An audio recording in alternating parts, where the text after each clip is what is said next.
Well, good morning, good afternoon, good evening, everybody. Welcome to PhotoJoseph's not Photo Moment. This is a totally different show. This is Stream Day 2022, as in the year. And you are now watching part 2 of a multi-part series all about live streaming. So hopefully you came over here from John's show. If you didn't, that was just the pre-show where he was talking about the day and how it's going to go, and then he launched into some information about how to manage and organize your event. So if you did miss that, you'll definitely want to watch that replay, of course, after all the rest of these events are up. If you have absolutely no idea what I'm talking about, then the URL, I'm going to pop it up on your screen right now. Yep, I did do that. Excellent. So this URL, if you go to there right now, that's going to give you the full schedule of the day.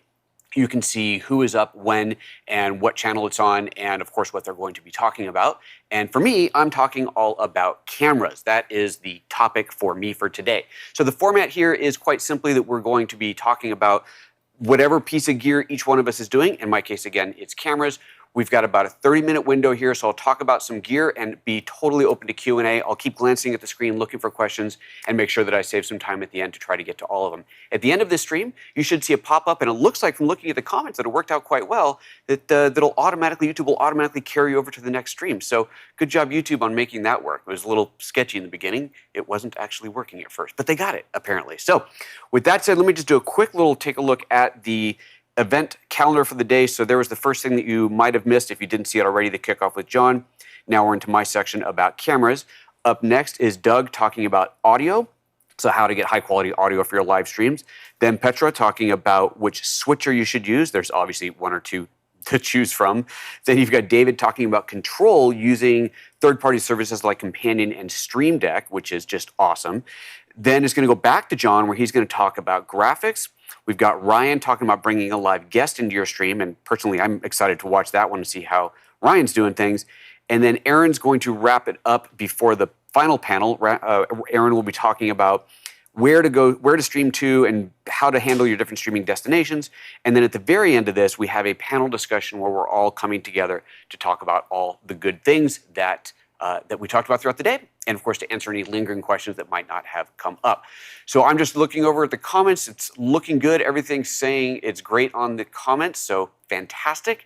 Let's just dive in, shall we? So again, today's topic for me is about the cameras. Which cameras are you going to use? And I've got a few different cameras here to start with. Let's actually go to this view here. And the 3 cameras that I have set up here are a Mevo Start, the least expensive mirrorless camera that I'm aware of that will handle the live streaming needs, a GH5 Mark II, and then I also, as an ending, I'm going to point out the cameras that I'm actually using for this live stream. Now, in full transparency, I am a Lumix ambassador for those of you who don't know me, so the specific camera models I'm going to talk about today, outside of the Mevo, are all going to be Lumix. However, when it comes to choosing a live streaming camera, there's really only 2 things that are super critical that you want to make sure that you have. And it's kind of fun. I posted that as the description of this, and we did have somebody come in, and I wish I had John's poll. John, I got to get that poll hooked up. That was really cool.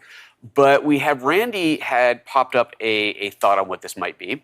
He said, 2 key features, in my opinion: clean HDMI out, plug-in power or from an external power bank, and will not overheat, so actually 3. So you are totally right. I'm not even thinking about overheating. That's, okay, I'm going to, little props here, yeah, with Lumix cameras, the overheating is never an issue, so I kind of forget that some cameras do that, but we won't talk about that.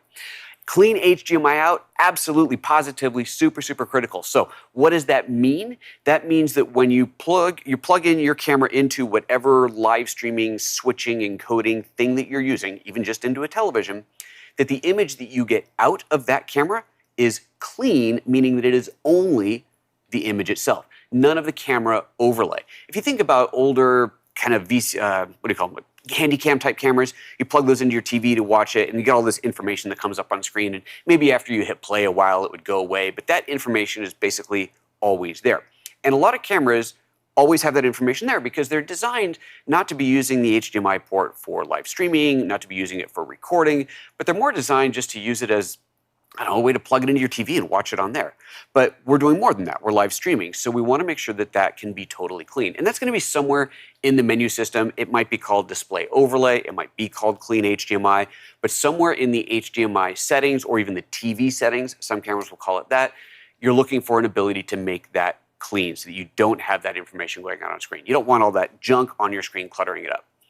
The second one that Randy mentioned is power, and that's a very good feature to have, but I'm not calling it critical. Now, what he's talking about is the ability to power your camera externally, meaning that you've got a USB power plugging into it, maybe a dummy battery that plugs into the bottom.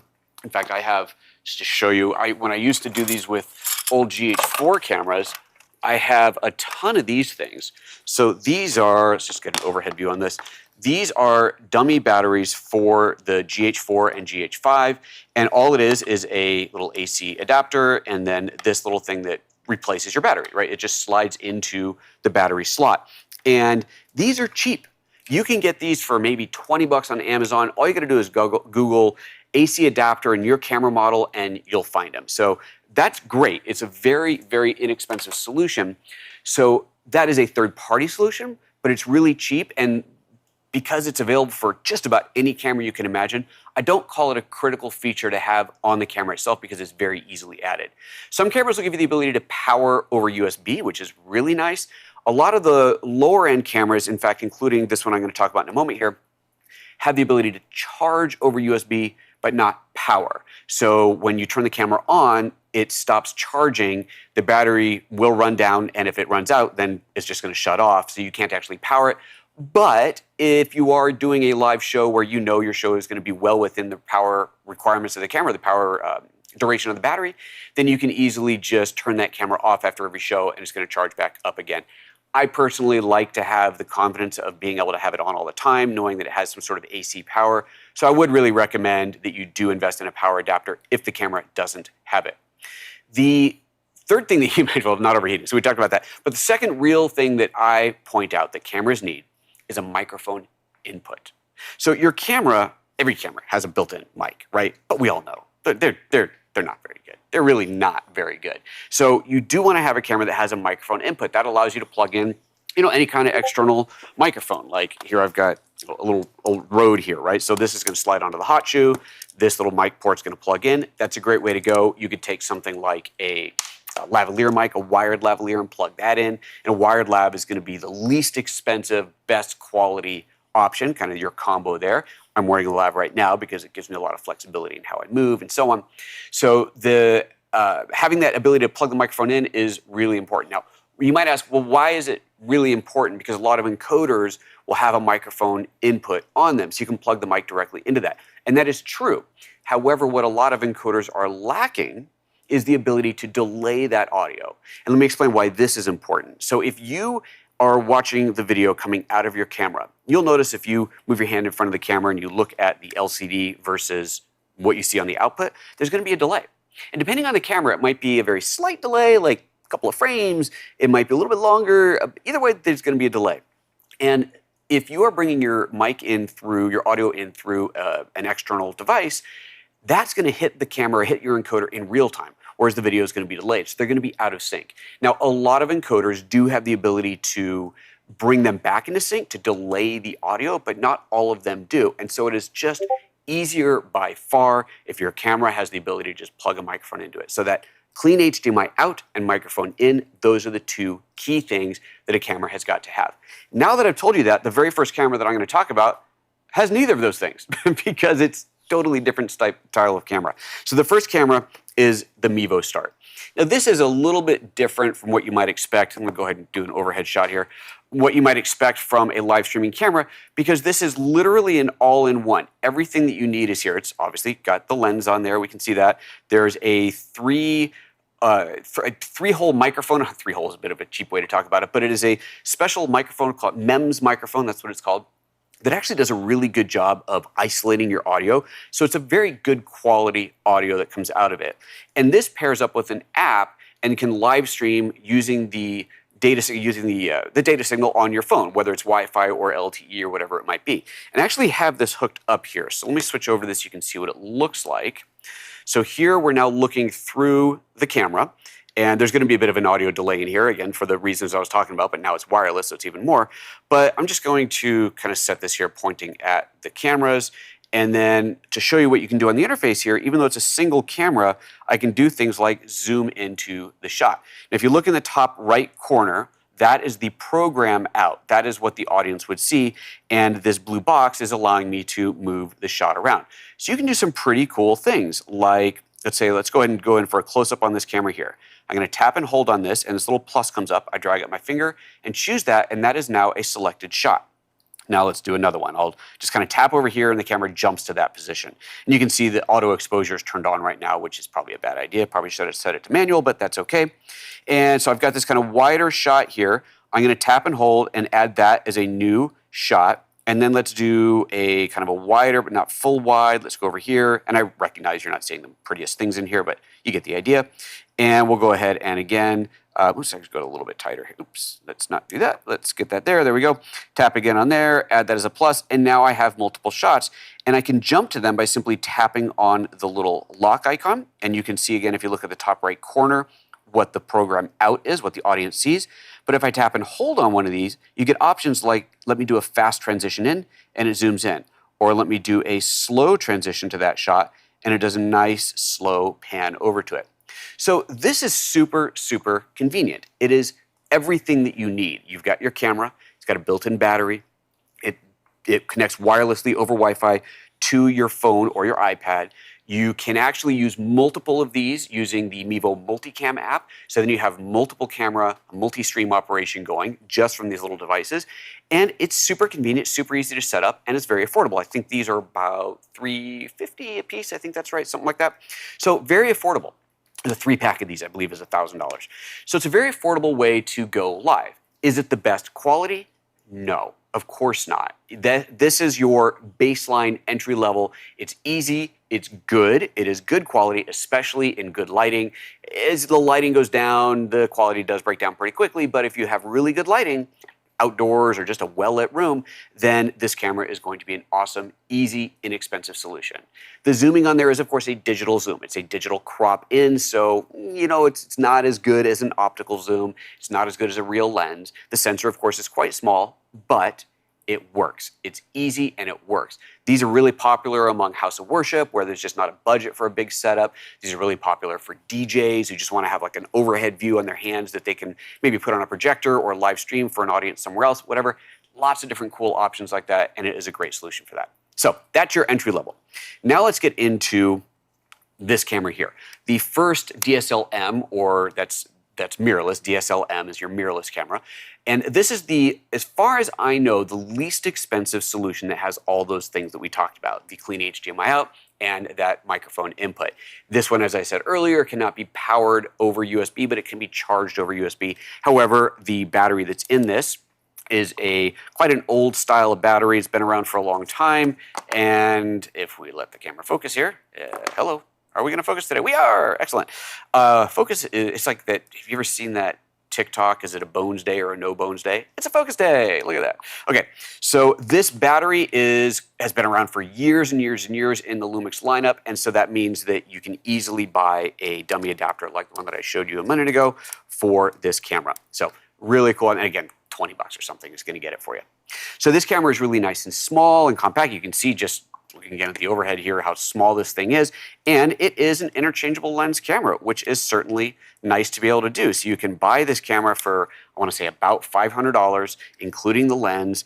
And it's got a 12 to 32 zoom lens. So that is a 24 to 64 millimeter equivalent in full frame. So it's a good range. It's a great range for kind of that vloggy style look. Maybe you want to put a little bit farther away, get a tighter shot. It'll handle it all. You know, not the fastest lens in the world, not the highest quality lens in the world, but it has the features that you need, a good long-lasting battery, and actually, it actually has a pretty decent microphone built into it as well. Very similar to the MEMS mics that are in here. It has an array of mics that follow your voice as you move around. It kind of focuses on you. Pretty good, but still, I'm going to recommend an external microphone. So that's your kind of entry level of the DSLR type space. The next camera that I've grabbed here is definitely jumping up in price quite a bit, hitting around the $2,000 mark. But this is a GH5 Mark II. And the reason I specifically bring this camera up is because with this camera, you can live stream from this camera and your phone, much like you can from Mevo and your phone. You don't actually need an encoder or a switcher. So if you're going to do a single camera live stream, this and your iPhone or your Android phone are all that you need. that's a pretty cool capability. So if you're building a live streaming studio, then this is probably not your ideal option.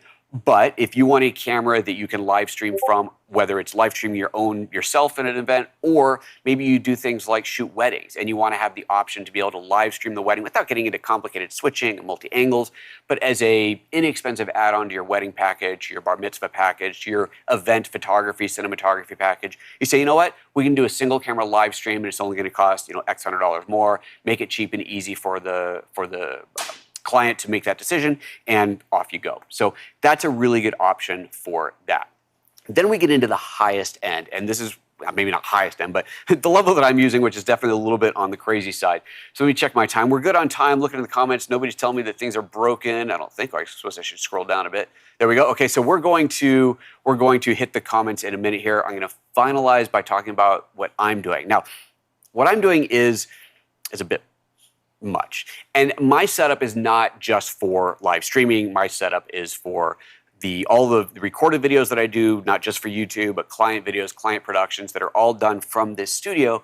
And the way that I've set things up, I use all the same gear for live streaming and, of course, for that production. So the cameras that I'm using are called the Lumix BGH1. It's a box camera.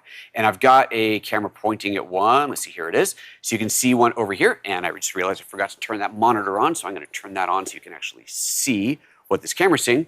So that camera right there is, that screen will boot up in a second, is the camera that is looking at the front view. So this front view here, that is that camera that you're looking at. You can see it's a small box style camera.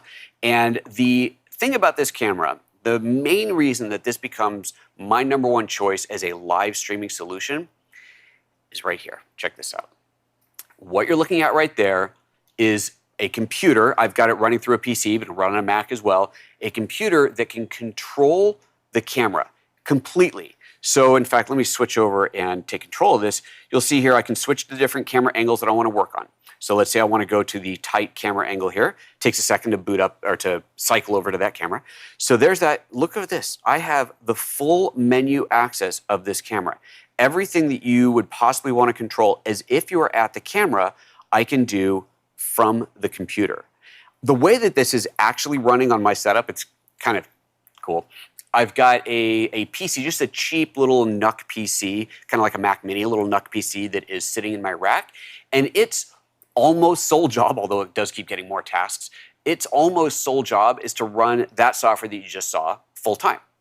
I access that computer. The computer doesn't have a keyboard or a monitor hooked up to it, but I access that computer remotely using software called Jump.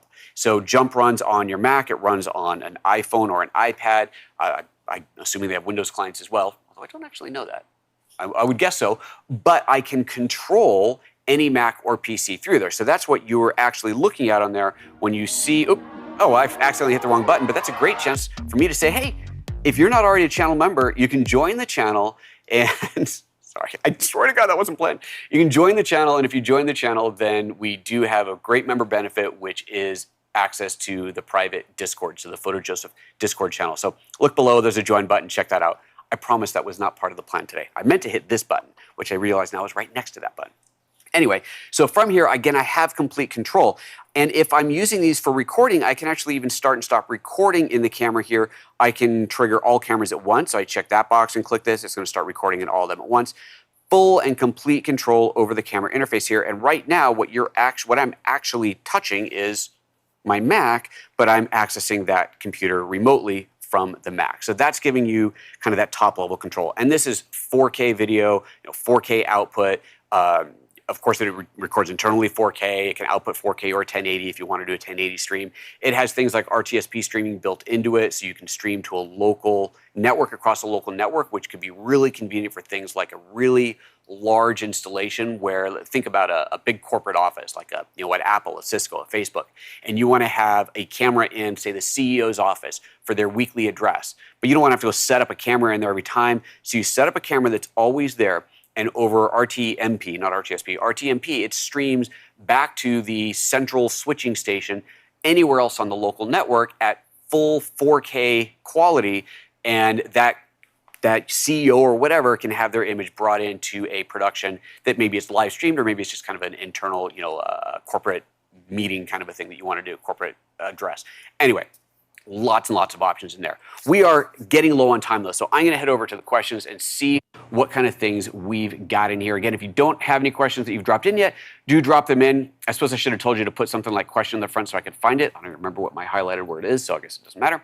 But I am just going to scroll up to the top, scroll down a bit, and see what we've got. So first off, everybody talking about how the whole transition thing worked out quite well. I guess there's some things that didn't work out. Someone says YouTube didn't take into account people that popped their chat up. Interesting. A lot of people talking about how it automatically transitioned over, which is really, really cool. Let's see here. He's saying, let me go ahead and pull this up. There we go. So Emerald Audio Vision is saying, had to restore the chat, move over, pop out the chat again. Interesting. Very strange. Very strange. Don't forget to like and subscribe as you move from channel to channel. Thank you, Eric. That is very true. Make sure that you are liking and subscribing this video and every channel that you hit because, hey, we're all here to help each other grow, and this is going to be super awesome and fun. All right, let's see here. Is Ryan upside down on the map? Because he lives in upside down land, man. That's why. You know, the world upside down part. It's kind of a joke, and it's just kind of funny. And Ryan's in on the joke. It's okay. Aaron says everything is upside down in Australia. There you go. All right.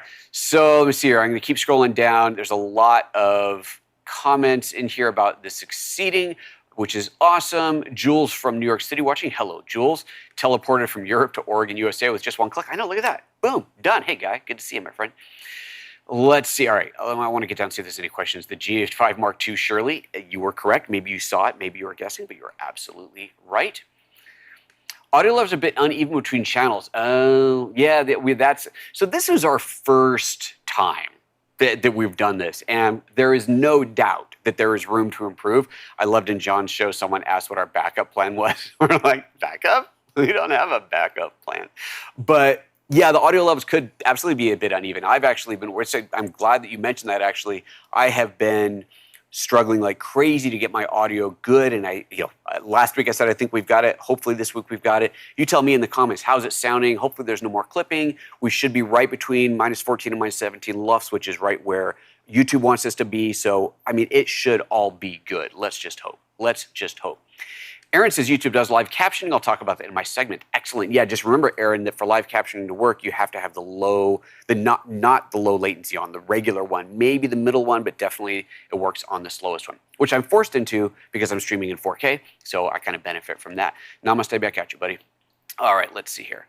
And the URL, that URL is the cheat sheet for navigating during Stream Day 2022. Yeah, let me pull that URL up again for anyone who didn't see that. So that's the URL that will that explains everything that's going on today with all the different shows and when they're happening. So if you do have to step out for something, you have to miss one or part of one, that webpage will tell you exactly where we are, what's currently live. So definitely check that out.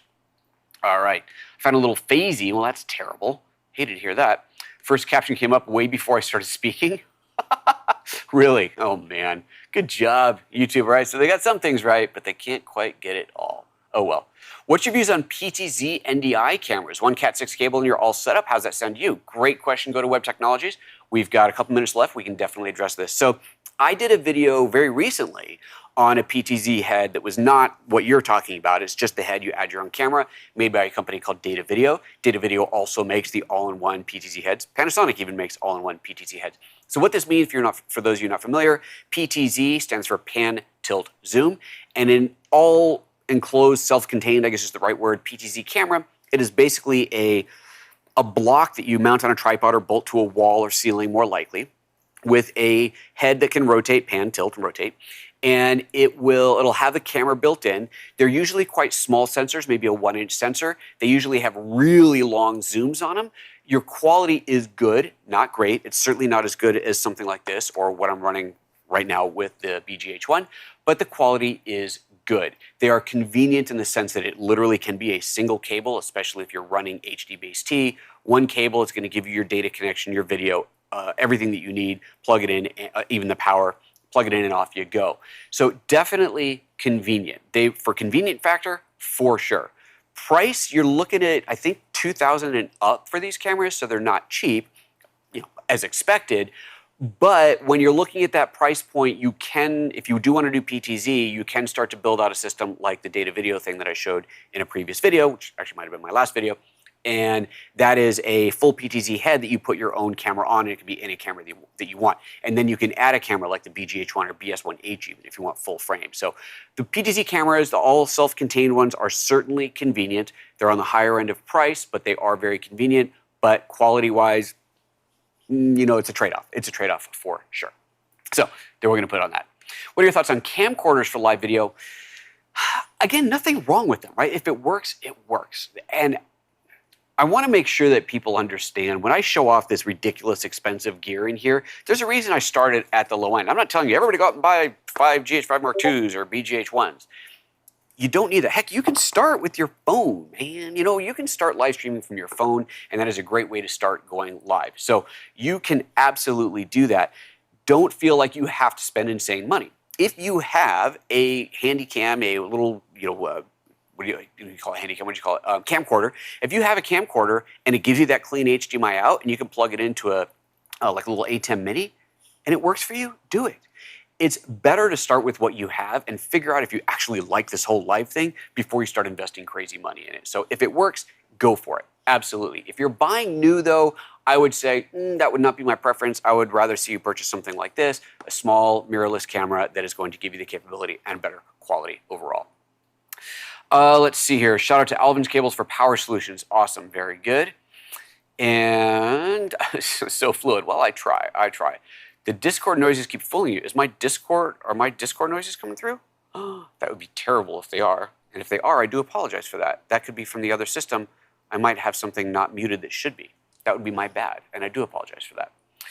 Also important, a tripod plate. Made the good old rookie error and forgot to bring it to the studio. Always bring your tripod plate with you. It should always be on your tripod or on the camera. Definitely want that. All right, let's see here. Virtual pan zoom is cool. So I think we're talking about the Mevo here. It is. You're just, you know, you're definitely hitting a quality thing. And look at that BGH1. It is. It's very nice. And Aaron, I guess now we're talking about my my live streaming setup being a bit much. Yeah, I know. It's a bit much. Sorry. I do like this about the BGH1. Borrowed one from a short while, and it's nice to have it. I'm probably talking about the control that you have remotely. That is absolutely for sure. It is awesome. You can only use one camera to live stream for the next 12 months. Which one? Oh, dang, that's tough. Do I have to use that same camera for other things, or is it dedicated live streaming? If it's dedicated live streaming, BGH1. If I have to choose just one camera and I'm also going to use it for live streaming, well, then I'd probably go with the GH6 because it's so versatile with a ProRes internal recording, or maybe with an S5 if I was feeling like I wanted to go full frame, but I'd be somewhere around there. If I really had to choose just one and had to use it for everything. Just for live streaming though, BGH1, hands down. It's my baby. I love this thing. Doesn't look like Jump is available for Android. Okay, interesting. So I guess it's primarily iOS or Mac-based. Tell me if it's available for Windows, although we might run out of time. Oh, and we are. Oh my gosh, and it's 1 minute down. So this means it is time for me to go and hand this off. So thank you everybody for tuning in today. This was awesome. Any questions that didn't get hit, hopefully you can visit the panel at the end of the day, re-ask those questions, and we'll do our best to answer them. With that said, I am out of here. We'll see you guys in the next show. Make sure you click on the little thingy thing that's about to pop up. Bye.